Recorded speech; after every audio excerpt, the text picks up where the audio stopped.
Hello everyone, स्वागत है आप सभी का लर्न एंड फन पर। मैं हूं भूमिका चौहान। आज करेंगे पोम माय मदर एट 66। आइए स्टार्ट करते हैं। आप सभी अपनी मम्मा से बहुत प्यार करते हैं, मैं तो बहुत ज़्यादा करती हूँ, सभी लोग करते हैं। लेकिन जैसे जैसे उनकी एज बढ़ती जाती है, हमारे दिल में एक अजीब तरीके का डर बैठ जाता है, उनसे दूर हो जाने का डर बैठ जाता है। हमें अपनी लाइफ में बहुत सारी चीज़ों के लिए, हर एक इंसान को ही अपने पेरेंट्स से दूर जाना पड़ जाता है। फॉर एग्जाम्पल पढ़ाई के लिए, जॉब के लिए, पता नहीं किस किस चीज़ के लिए जाना पड़ जाता है। शादी हो जाती है लड़कियों की, वैसे चली जाती हैं। लेकिन जैसे जैसे हम देखते हैं हमारे मॉम डैड थोड़े से बड़े हो रहे हैं, ठीक है, तो वो एक सेपरेशन का जो डर होता है ना, उसी के ऊपर इन्होंने पोम लिखी है।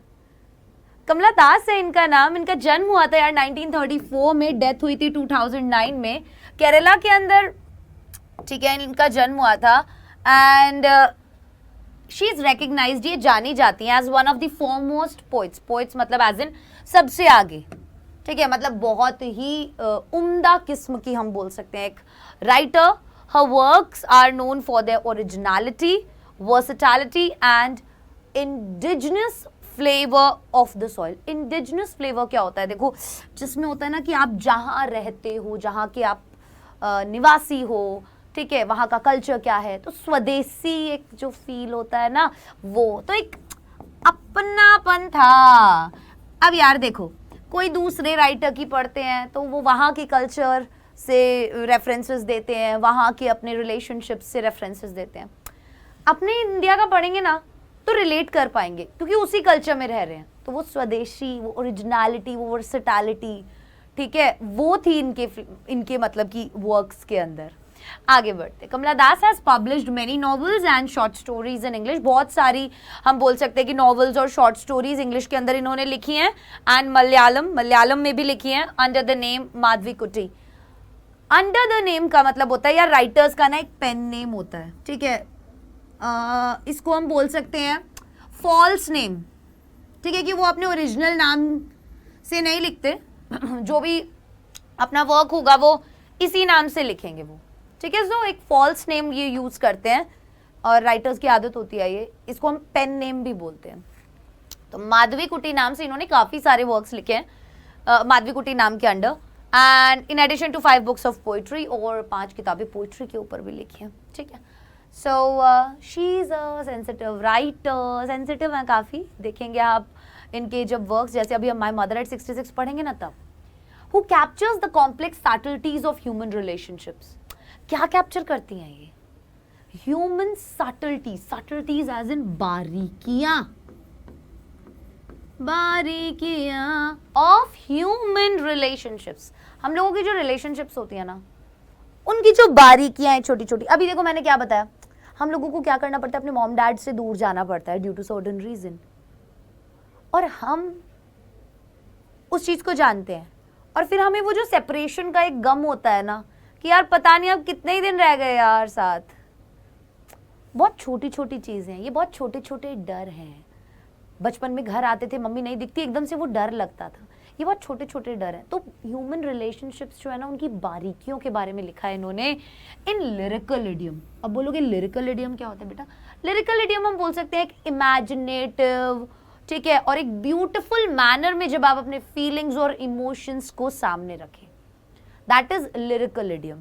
सो लिरिकल एक इमेजिनेटिव और एक ब्यूटिफुल मैनर, ठीक है। तो लिरिकल इडियम का मतलब क्या हो गया कि expressing your thoughts in a beautiful and an imaginative manner, in an imaginative manner. My mother at 66 is an example. My mother at 66 उसी का एग्जाम्पल है। So let's start our poem. Driving from my parents home to Cochin last Friday morning, I saw my mother beside me, doze, open mouthed, her face ashen like that of a corpse। अब देखो यहां पर जिस तरीके से उन्होंने लिखा है ना, तो हमारे दिमाग में एक पिक्चर बन जाती है, एक इमेज बन जाती है। देखना, driving from my parents home to Cochin. अब मैं क्या कर रही थी, अपने मम्मी पापा के घर से कोचिन एयरपोर्ट जा रही थी लास्ट फ्राइडे, पिछले फ्राइडे की मॉर्निंग को। आई सॉ माई मदर, मैंने अपनी मम्मा को देखा, बिसाइड मी, मेरे साथ बैठी थी। डोज, सोई हुई थी, झपकी ले रही थी. ओपन माउथ, झपकी लेते हैं, मुंह खुला हुआ था. हर फेस एशन, उनका चेहरा पीला पड़ा हुआ था. अब जैसे जैसे उम्र बढ़ती जाती है वैसे वैसे जो चेहरे का ग्लो होता है वो ढलता जाता है ना. पीला पड़ा हुआ, तो बीमार रहती होंगी, उसकी वजह से भी डलनेस आई हुई थी. येलो फेस लग रहा था, like that of a cops. किसके जैसा पीला? जैसे एक लाश होती है ना, उसका चेहरा एकदम बेरंग होता है, एक डेड बॉडी का जैसा चेहरा होता है. मुझे मेरी मम्मी का चेहरा उस समय वैसा लगा. मैं गाड़ी में बैठी हूँ, कोचिन जा रही हूँ, मेरी मम्मी साइड में बैठी हुई है और मैंने मम्मा की तरफ देखा. मम्मा ऐसे लेटी हुई थी, झपकी ले रही थी, मुंह खुला हुआ था और फेस बिल्कुल पीला था. और एक डेड बॉडी का जैसा होता है ना चेहरा, वैसा चेहरा लग रहा था उस टाइम पे. और जैसे ही वो थॉट आया ना मेरे दिमाग में डेड बॉडी वाला, गॉड, शी वॉज लाइक, मतलब ये तो कोई हम सोचना भी नहीं चाहते एक ऐसी चीज है ना.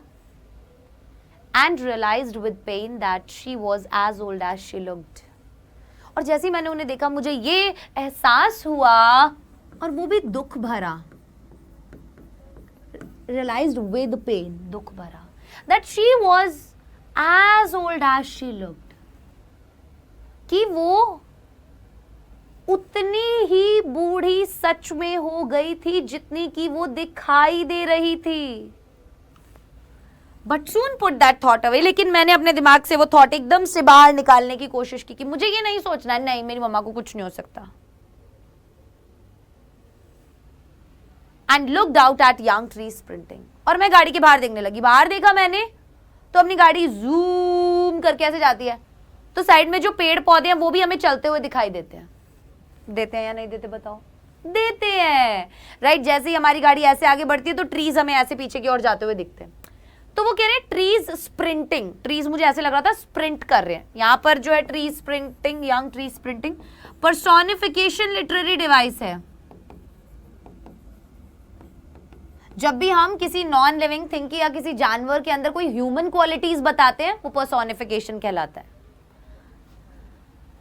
तो मैं बाहर देखने लगी एकदम से यंग ट्री स्प्रिंटिंग. अब देखो यहां पर दो कॉन्ट्रडिक्ट मतलब बात बोली हुई है, दो थॉट है अलग अलग. एक तरफ गाड़ी के अंदर डेथ है, डेथ का नजारा है. गाड़ी के बाहर लाइफ है, यंग एज है, यंग ट्रीज है, दोनों चीज है. तो लाइफ के दोनों पहलू दिखाए हुए हैं और जस्ट खुद के दोनों साइड ही. एक साइड माँ जो शायद मरने ही वाली है कुछ सालों में, एक side trees, life, young, life and death. Life के दो important phase, right. The merry children spilling out of their homes. Again merry, खुशी. एक तरफ दुख है गाड़ी के अंदर, दूसरी तरफ खुशी भी दिखाई दे रही है. तो जिंदगी के अलग अलग पहलू हैं. मैरी चिल्ड्रन, खुश बच्चे, स्पिलिंग आउट, बाहर निकल रहे हैं, घूम रहे हैं, खेल रहे हैं, कूद रहे हैं अपने घरों से. But after the airport security check. लेकिन एयरपोर्ट के सिक्योरिटी चेक के लिए क्या करना पड़ता है, हम लोगों को क्या करना पड़ता है. हम मतलब एयरपोर्ट पे ऐसे नहीं है कि ट्रेन के अंदर जैसे बंदे बिठा के आते थे, बैठे ही रहते थे जब तक ट्रेन नहीं चल जाती. पता पुराने ज़माने में ऐसा ही होता था जब हम लोग ट्रेन से ट्रैवल करते थे. मतलब अभी तो मुझे लगता है बहुत ज़्यादा टाइम हो गया, मुझे याद नहीं है मैं लास्ट टाइम ट्रेन में कब बैठी थी, क्योंकि कहीं गए ही नहीं है. ऑफिस से घर, घर से ऑफिस, ये सब चीज़ें भी, दादी का घर, नानी का घर, सब कुछ पास पास में ही है. तो पहले ऐसा होता था जैसे ट्रेन वगैरह में जाते थे तो गर्मियों की छुट्टियों में दादी वगैरह के पास गए, ट्रेन से जाते हैं, ठीक है. तो मतलब जो भी हमें ड्रॉप करने के लिए आता था हमारा पूरा सामान अंदर रखवाते, हमें सीट्स पे बिठाते और उसके बाद बैठे रहते जब तक ट्रेन चल नहीं जाती, स्पेशली मेरे दादाजी. तो वो बहुत अच्छा लगता था. और फिर एकदम से ट्रेन का हॉर्न बजता और वो हम एक दूसरे को बाय करते थे खुश खुशी और फिर चले जाते थे. तो वो बहुत अच्छा टाइम था यार. अब मतलब कि नहीं मिलता है वो सब चीज़ें देखने को, ठीक है. तो अभी कुछ दिनों पहले एक्चुअल में मैं और मेरी दीदी हैं वो भी बात कर रहे थे कि अभी हम लोग इतना एसी वेसी में रहने लगे हैं सारा दिन, है ना. लेकिन पहले का टाइम इतना अच्छा था. हम याद कर रहे थे कि एक बार ऐसा, एक बार नहीं ऐसा बहुत बार होता था कि हम कूलर में पानी वगैरह भरते थे, ठीक है.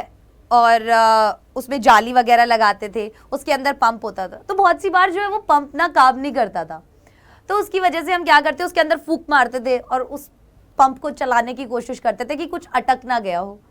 और जब पानी भरते थे तो आसपास अगर कोई होता तो उसी पानी से उसको नहला दिया करते और फिर पूरे घर में पानी पानी हो जाता था। तो ये कुछ अच्छी यादें थी, कुछ छोटी छोटी चीज़ें थी जो हम अपनी लाइफ में मिस कर देते हैं, ठीक है। अभी अब वो ये बोल रही हैं कि यार सिक्योरिटी, अब एयरपोर्ट वगैरह पे जाते हैं ना तो भाई जो भी छोड़ने आया उसको बाहर ही रहना पड़ता है, आप अंदर नहीं जा सकते, ऐसा कर देते हैं वो। तो कह रही है सिक्योरिटी चेक के बाद standing a few yards away, थोड़ी सी दूरी पर मेरी मम्मा खड़ी हुई थी और मैं खड़ी हुई थी। I looked again at her, मैंने वापस से उनको देखा। वैन, फीका चेहरा, पेल, एकदम डल चेहरा, as a late winter's moon. धीरे धीरे करके आप देखना, जैसे ही नवंबर दिसंबर आता है तो आप अगर मून देखोगे तो बिल्कुल येलो येलो येलो होने लग जाता है, क्योंकि साल का देखो, साल के आखिरी महीने होते हैं, ठीक है, तो साल भी खत्म होने वाला होता है, तो जो चांद की चांदनी है वो भी धीरे धीरे करके पीली पड़ जाती है। लाइफ से कंपेयर किया गया है। लाइफ में जब आप जन्म लेते हो, जवान होते हो, बढ़िया ग्लो होता है चेहरे पे, ताज़े ताज़े रहते हो, धीरे धीरे करके जब डेथ की ओर जा रहे होते हो पीला पड़ने लग जाता है, झुर्रियाँ आ जाती हैं, दांत टूट जाते हैं, बाल सफ़ेद हो जाते हैं। कंपैरिजन कितना ब्यूटीफुल है, कहाँ चांद, कहाँ हमारी जिंदगी, कितना बढ़िया कंपैरिजन किया ना। Like a late winter's moon and felt that old familiar ache my childhoods fear. और बोली मेरे को वापस से वही जाना पहचाना डर, और दर्द एकदम मेरे दिल में हुआ, मेरे बचपन का डर। माँ नहीं दिखती, बचपन में कैसे डर जाते हैं बच्चे, चिल्लाने लग जाते हैं जोर जोर से। But all I said was see you soon Amma. लेकिन मैंने उस चीज़ को साइड में रखा, क्योंकि मैं अपनी मम्मा को नहीं दिखाना चाहती थी कि मैं उदास हूँ। तो मैंने केवल मम्मा को बोला सी यू सून अम्मा, मम्मा जल्दी मिलेंगे। All I did was smile smile and smile. और केवल मैं मुस्कुराती रही, मुस्कुराती रही और मुस्कुराती रही, अपने अंदर के डर को छुपाने के लिए, बिकॉज मैं नहीं चाहती थी कि वो ये चीज मेरे फेस पे देखे।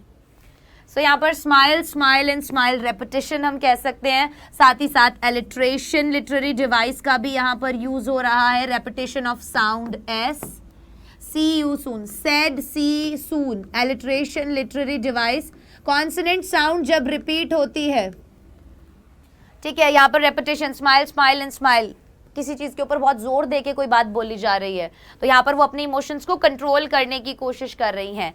यहाँ पर हम बोल सकते हैं सिमिली लिटरेरी डिवाइस का यूज हो रहा है, क्योंकि कंपैरिजन डायरेक्ट किया हुआ है एज का यूज करके। जब भी हम एज और लाइक का इस्तेमाल करके कंपैरिजन करें, सिमिली लिटरेरी डिवाइस वहां पर होता है। As a late winter's moon, उन्होंने अपनी मम्मी के चेहरे को विंटर मून के साथ कंपेयर किया एज का इस्तेमाल करके, ठीक है। और भी जगह था, the married children spinning a few yards away. I looked again at her van, pale as a late winter's moon, and felt that old familiar ache, my childhood fear. But all I said was, "See you soon, Amma." All I did was smile, smile, and smile. और यहाँ पर हमारा chapter poem खत्म हो गई है। Theme जो है ना बेटा, वो है पेन ऑफ सेपरेशन, अलग होने का डर, ड्यू टू एजिंग एंड डेके। जो उम्र बढ़ती जाती है उसकी वजह से, और डेथ के बाद जो सेपरेशन होता है उसकी वजह से, उस पेन के बारे में यहाँ बात की गई है। उसका तो ख्याल भी बुरा है, वो दिखाया गया है। So the theme of the pome is ageing, which is the law of nature, जो कि इस पृथ्वी का, प्रकृति का लॉ है, नियम है।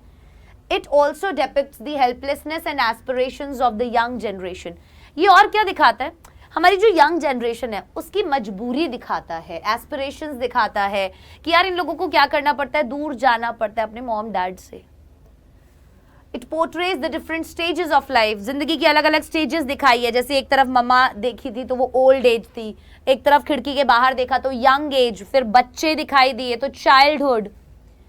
How everybody grows old and faces various situation, कैसे धीरे धीरे हर एक इंसान बूढ़ा होता जाता है और अलग अलग सिचुएशन देखता है that life throws at them, जो जिंदगी उनको देती है। Hence this is the central theme of the poem, और इसीलिए ये central theme है हमारी इस poem का। So एक और सब थीम है इसके अंदर, थीम के अंदर थीम अगर हम बोले जैसा हमने बोला था कमला दास के बारे में कि ये सटल्टीज ऑफ ह्यूमन रिलेशनशिप के बारे में बात करती हैं, तो कॉम्प्लेक्सिटीज ऑफ ह्यूमन रिलेशनशिप उसके बारे में भी इन्होंने बात की है, ठीक है, कि कितने कॉम्प्लेक्स हो जाते हैं हमारे रिलेशनशिप्स। ओके गाइस, सो मैं आशा करती हूँ ये आपको पसंद आई होगी, वीडियो समझ में आया होगा, और अगर कोई भी डाउट हो आप कमेंट सेक्शन में पूछ सकते हैं। I wish and I hope you like the video. Bye guys, take care, see you in the next class.